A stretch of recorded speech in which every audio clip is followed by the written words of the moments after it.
The basket buzzed. Vanessa almost ignored it. She was at the back of the sanctuary, straightening envelopes the way she did every Sunday, and her fingers found something that was not an envelope. A phone. Small. Black. No case. She almost slipped it into her pocket to return after service. She almost kept moving. She almost did what any faithful, trusting person does on a Sunday morning inside a church they love. Then the screen lit up in her hand. One line. "Baby, did you give her the envelope like I asked? Don't let her see you." She looked up. 400 people were clapping, swaying, singing. The choir was loud. The tambourines were shaking. Nobody was watching her. She pressed the home button. No password. The messages opened. She saw the name at the top and her hand went completely still. Pastor A. He was 40 feet away, both hands raised, eyes closed, white agbada with gold at the collar, the one the women always complimented. He looked peaceful. He looked holy. He looked exactly like a man who had nothing to hide. Vanessa walked to the back corridor and stood in the dark and read. She did not scream. She did not cry. She just read. And the further she scrolled, the worse it got. People called Vanessa strong. They meant it as a compliment. It never felt like one. 11 years with Damien. Not a perfect marriage. They had survived miscarriages, a failed business, 3 years of his drinking. But they had come back from all of it. They had rebuilt slowly, the way people do when they have decided each other is worth the work. Then February came. Diagnosis. And then August. 6 months. That was everything she got. 6 months between the doctor's office and the silence that moved into her home and never left. Her friend Zara had printed out a grief counselor's address and pressed it into her hand outside the repast. Vanessa had thanked her and put it in her coat pocket and never called. Instead, she went to church. Damien had been the church person.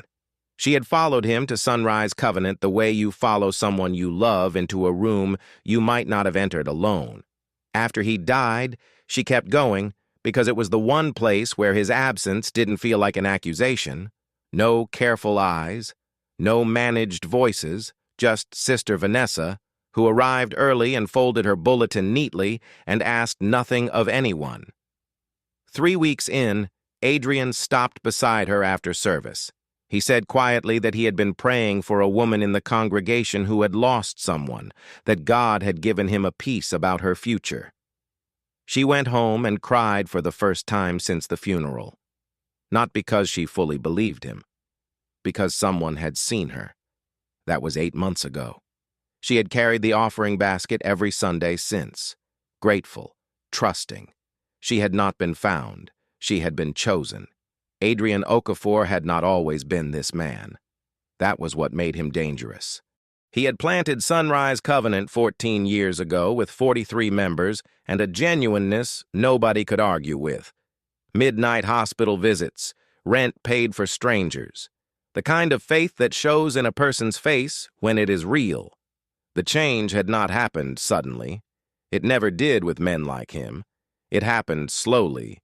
One compromise, then another. Until the man standing at the pulpit had so little in common with the man who had started this church that they might as well have been strangers. And Adrian had long since stopped being able to feel the difference. He had a type. He never wrote it down, but it was consistent.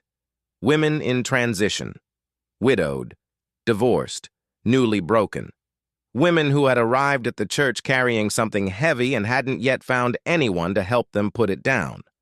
Women faithful enough to stay, grateful enough to give, wounded enough to mistake the attention of a man of God for the attention of God himself. He called it spiritual covering. He had scripture for it, several verses.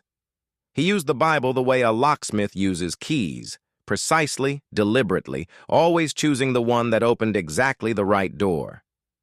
The second phone had been a precaution after Bianca called his main number during service 8 months ago and the vibration showed through his robe. He had laughed it off from the pulpit. That evening, he bought a second device. Cash. No contract. Locked in his study during the week, in his jacket pocket on Sundays. He had never once considered it could end up in an offering basket. A junior usher had swept the entire collection table into the basket without looking.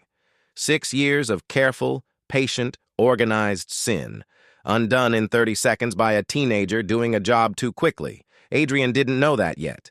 He was still at the pulpit, still preaching, still radiant. And in the back corridor, Vanessa was still reading. The messages went back 14 months. Vanessa couldn't read them all in one go. Every few exchanges she had to stop, press her back against the wall, wait for her breathing to slow, then continue. The first thread was labeled Bianca L. She knew Bianca Lawson, 3rd row every Sunday, wrap dress, highlighted Bible. She had joined 8 months ago, 6 weeks after her separation. Always smiling just slightly too hard. The early messages looked like pastoral care, scripture, encouragement, check-ins after difficult days.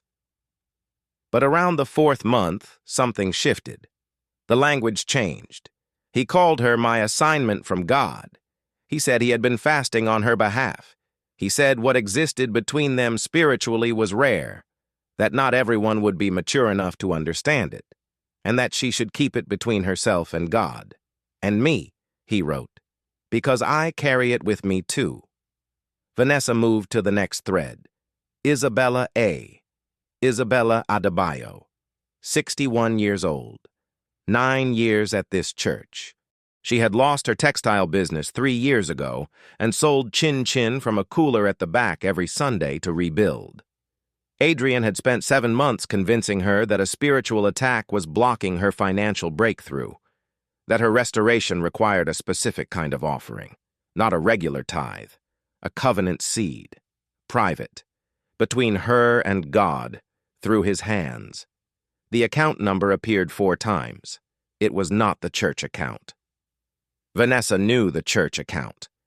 These numbers were different, and the amounts Isabella had sent, recorded in her own grateful replies, "Thank you, Pastor, for receiving my seed in faith," made Vanessa press a fist hard against her sternum. She moved to the 3rd thread. Zara L. She stopped moving entirely. The name sat on the screen, and for a moment she could not process what she was seeing. Not Zara Livingston, not her Zara. And then, without warning, a memory came, sharp and uninvited. Zara standing outside the hospital 2 days before Damien passed, refusing to leave the corridor even when Vanessa told her to go home. Zara saying quietly, "I'm not going anywhere. Stop asking me to." Zara, who had shown up every single week after the funeral, who had printed out the grief counselor's address because she was worried Vanessa was disappearing inside her own silence, who had, about 5 months ago, quietly started attending Sunrise Covenant herself on occasional Sundays, sitting at the back, saying she just wanted to keep Vanessa company. The thread was 11 messages long, 6 weeks old. The pattern was already there, the same foundation, the same language, the same slow and patient construction of trust. He had only just started with Zara, which meant Vanessa had found the phone in time, but that was not what she was feeling in that moment. What she was feeling was something closer to a specific, devastating grief. The grief of understanding that the person who had tried hardest to protect her from pain had walked directly into the same trap because of her. Because Zara had followed her here. Because Zara had come to this church for Vanessa's sake. She locked the screen, stood in the dark, listened to Adrian's voice rise through the wall. She had always found it moving. She understood now what it was built on. She put the phone in her cardigan pocket, picked up the basket, and walked back into the sanctuary with a still face. She had one decision to make. She wasn't going to the board. Not yet. She was going to the women first. She started with Bianca. Tuesday evening. A short phone call. She said she needed to speak privately about something that concerned them both. Nothing more. Bianca arrived Wednesday with a scarf around her shoulders and a face that already half knew something was wrong. Vanessa put the phone on the table, said nothing. She watched Bianca read. Confusion, then recognition, then something that sat exactly between embarrassment and fury. Bianca scrolled slowly, then faster, then stopped. She placed the phone face down and pressed both palms flat on the table. "How long have you had this?" "Since Sunday." Bianca nodded, kept nodding, the kind of nodding that has nothing to do with agreement. "He told me I was his assignment from God. He said what we had was rare, that not everyone would understand it." She exhaled slowly. "I sent him money. He said it would bring my husband back. I actually believed that." Vanessa let the silence sit. Then, "So did Isabella." Bianca looked up. They went to Isabella on Thursday morning. She opened the door with flour on her wrists and looked at the two of them, and her warmth pulled back behind something careful. She let them in, turned off the stove, sat down. When she read her own thread, her own words, "Thank you, Pastor, for receiving my seed in faith," she set the phone down and looked out of the window for a long time. "I told my daughter I had invested that money," she said. "I was too ashamed to say I gave it to a pastor for prayer." She turned from the window. "He chose people who were already hurting.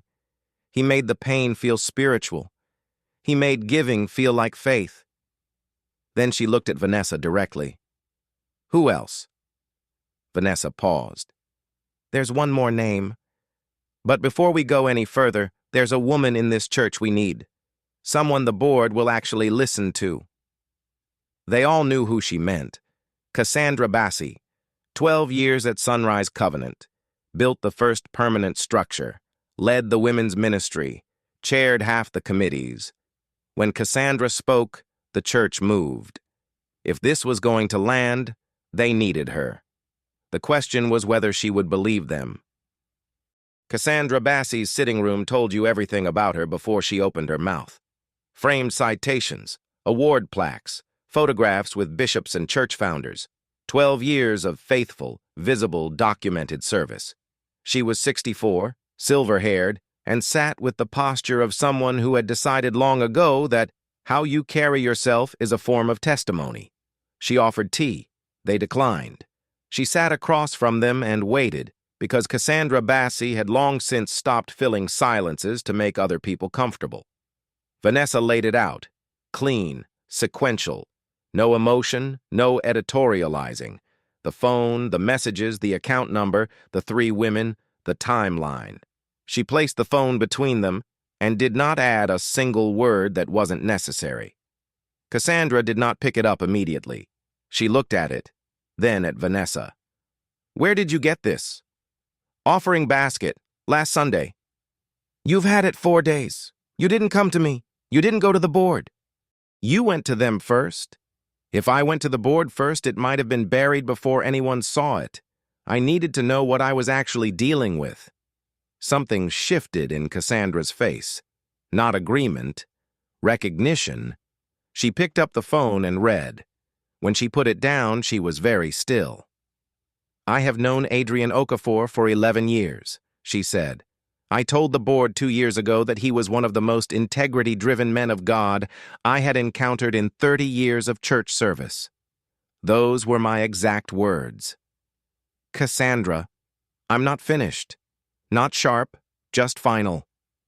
She stood and walked to the window, kept her back to them. "There was a woman who left this church 2 years ago, Sister Margaret. She had been close to Adrian. One Sunday she was there, the next she was gone. He told me she'd relocated for work, that she wanted privacy." A pause. "I didn't ask a single follow-up question, because I trusted him." The room held its breath. Cassandra turned around. Something behind her eyes had changed. Some final load-bearing wall had come down. What replaced it was not grief and not anger. It was decision. "I won't go to the board," she said. Vanessa's stomach dropped. What I will do is call Raymond Scott. Tonight, privately. He chairs the board, and he is the one man on it who will protect the church before he protects any individual inside it. If we go through Raymond, this will not get buried." She looked at each woman in turn. "But we do this correctly. We document everything. We do not move until we are ready. Because if Adrian gets one word of warning, he dismantles everything before Sunday, and we are left with nothing but our word against his." She set the phone down. "Give me 48 hours. The 48 hours didn't go quietly. Friday evening, Cassandra called Raymond. 47 minutes. She gave him enough: misconduct, multiple women, money. And Raymond Scott, retired magistrate, received each piece in the silence of a man rearranging everything he thought he knew. 3 questions. Was the evidence documented? Were the women willing to make statements? Had Adrian been told? Yes. She believed so. Absolutely not. And if he contacted Adrian before they were ready, she would consider it a betrayal of the same order. Raymond said he understood. He didn't call Adrian, but Adrian found out anyway, the junior usher. The boy had spent 4 days replaying the same sequence: the phone on the collection table, Sister Vanessa going to the back room, the way her face looked when she returned. He didn't know what was on it, but he knew it was pastor's. And in his mind, protecting the pastor and protecting God were the same thing. He told Adrian on Friday night. Adrian didn't panic. He went still, the way very controlled people go still when they are calculating. He sat in his study for 2 hours with the lights low. By Saturday morning, he had a plan. He called Vanessa. Warm. Pastoral. The exact voice she had found comforting for 8 months.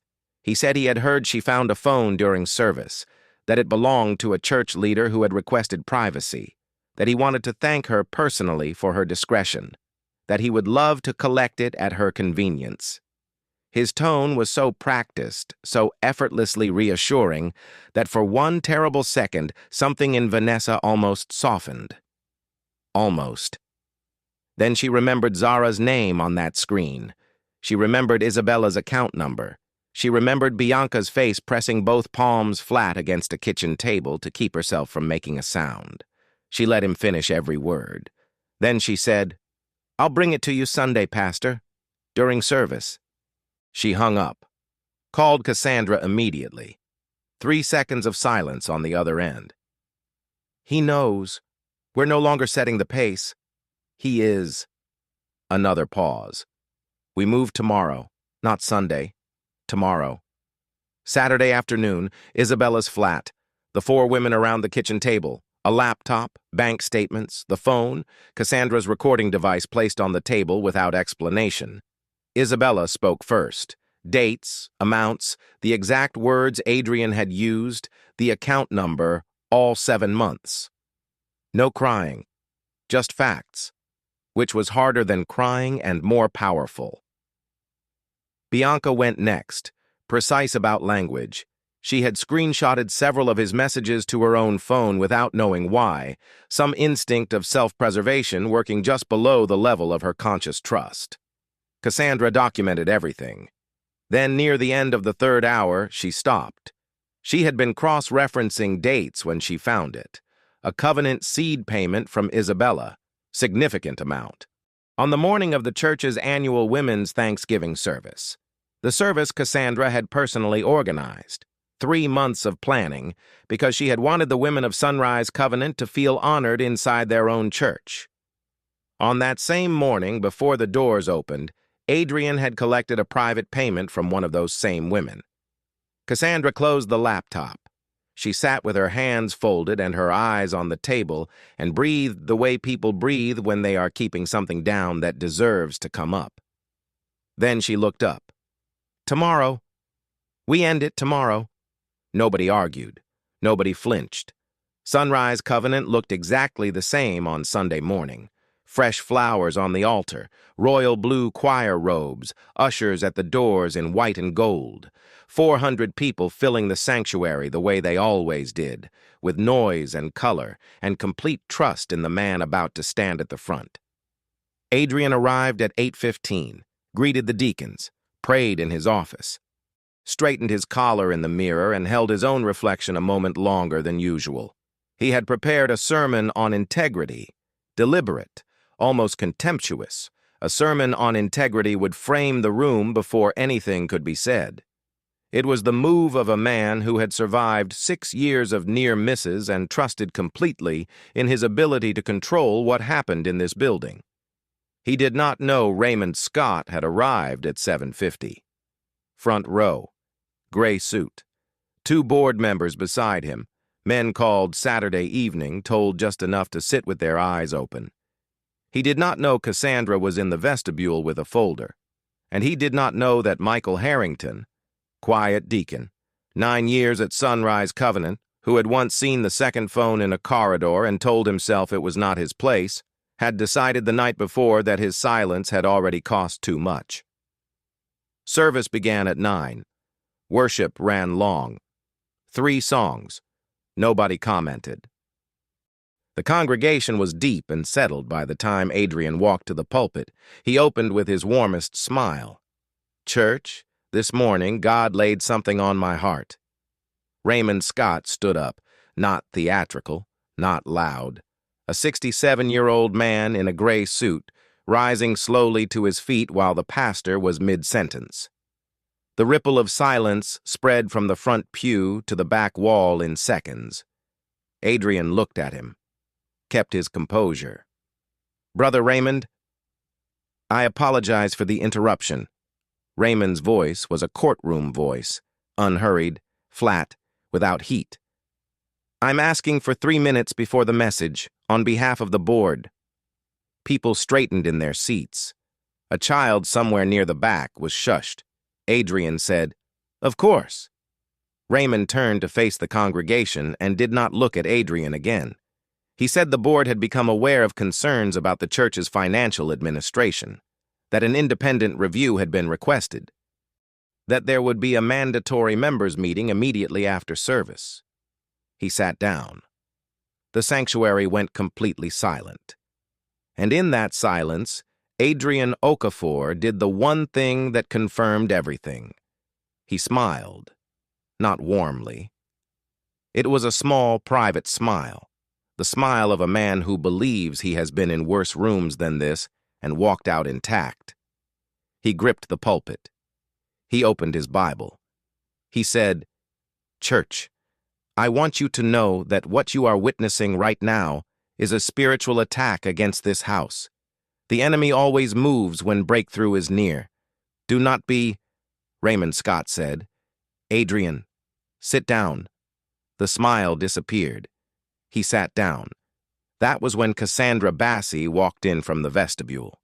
She moved to the front the way she had always moved through rooms she owned, without hurry, without performance. She didn't take the pulpit. She stood beside it. She looked at Adrian once. Not with hatred, not with triumph. Just the clear, steady gaze of a woman who has made a decision she will not be talked out of. Then she faced the congregation. "There are women in this room who have something to say, and they will be heard." Bianca stood. 3rd row. A woman in the 5th row pressed her hand to her mouth. Isabella rose from the back of the church, slowly, with the dignity of someone who has decided that what was done to her in secret will not be carried in secret any longer. An old woman near the center aisle, Sister Eunice, who had been at Sunrise Covenant since before the building existed, made a sound, not a scream, a single soft exhale of grief, the kind that comes when something you were praying wasn't true turns out to be true. In the choir stand, a young soprano stopped singing mid-note. She looked at the pulpit, then at the 3 women standing in the pews. Then she sat down very slowly, like someone whose legs had stopped working without announcing it first. Vanessa stood last. She did not look at the congregation. She did not look at Cassandra. She looked directly at Adrian Okafor, who was still seated at the pulpit chair, still gripping the armrests, still trying to find the version of this moment he could survive. She let the silence hold for 3 full seconds. Then she spoke. Her voice was quiet. It did not shake. "Pastor, you prayed over our pain while you were feeding from it." Nothing in the room moved. Adrian opened his mouth. Nothing came out. Michael Harrington, seated among the deacons, bowed his head and said quietly, to no one, or to the God he had been too afraid to obey for 3 long years, "Forgive me for waiting so long." The members' meeting lasted 3 hours. Raymond chaired it. The board reviewed Isabella's bank records and listened to Cassandra's recordings and examined the phone, which Vanessa had delivered to Raymond's home Saturday evening personally. Not to Adrian. To Raymond. The private account was frozen within the week. A formal report was filed. Adrian resigned before the board could vote on his removal. A final act of control from a man who could not bear to be dismissed from anything, even something he had already destroyed. Sister Margaret was contacted by Cassandra. She confirmed quietly what they had already suspected. She had been the first. She had tried to report it. A board member had told her she had probably misunderstood the pastor's intentions and should examine her own heart before making serious accusations. She had left the following Sunday and never returned. When Cassandra brought this to the full board, the room went quiet in a particular way. Not shock, but the heavier silence of people understanding that the harm had been preventable and hadn't been prevented because protecting a man's reputation had felt easier than believing a woman's account. Raymond said that out loud at the members' meeting. It was the most important sentence spoken that entire morning. The weeks after were not clean. Some members left. Some stayed and grieved. Some stayed and did the slow work of figuring out what the church could still be. Bianca came back after 2 months and chose a seat closer to the door. Vanessa caught her eye one Sunday morning, and Bianca gave a small nod that said everything without a word. Isabella never missed a Sunday. She still brought the chin-chin, still set up her cooler at the back. One morning she said to Vanessa without preamble, "I used to be ashamed that I believed him. I'm not anymore. I was not foolish. I was faithful. He was the one who decided those were the same thing." Vanessa carried that sentence for a long time afterward. Zara never went back, not in anger, just because some places hold too much of a specific feeling and you cannot trust yourself not to be undone by it on an ordinary day when you are already tired. She and Vanessa spoke every week. One evening, Zara said, "He chose us because we were grieving, because we were alone." That wasn't a coincidence. "No," Vanessa said. "That was a criteria." Neither of them spoke for a while after that. Michael Harrington resigned from the deacons' board quietly and sat in the congregation for months as a regular member and showed up and served and stopped waiting for something to be unambiguously his place before he acted. It was not a dramatic transformation. It was the ordinary kind, which costs more than it looks like from the outside. Dr. Evelyn Marsh was appointed interim pastor. She asked more questions from the pulpit than she gave answers. She established anonymous reporting and independent financial oversight in her first month, and she called Sister Margaret, not to ask her back, just to say, "What happened to you was wrong. You were not believed when you should have been. We are sorry." Margaret didn't come back, but she stayed on the line for a long time. "Nobody from that church has called me in 2 years," she said. "Sometimes justice doesn't look like a courtroom. Sometimes it looks like a phone call that arrives 2 years late. It is not enough. But it is not nothing."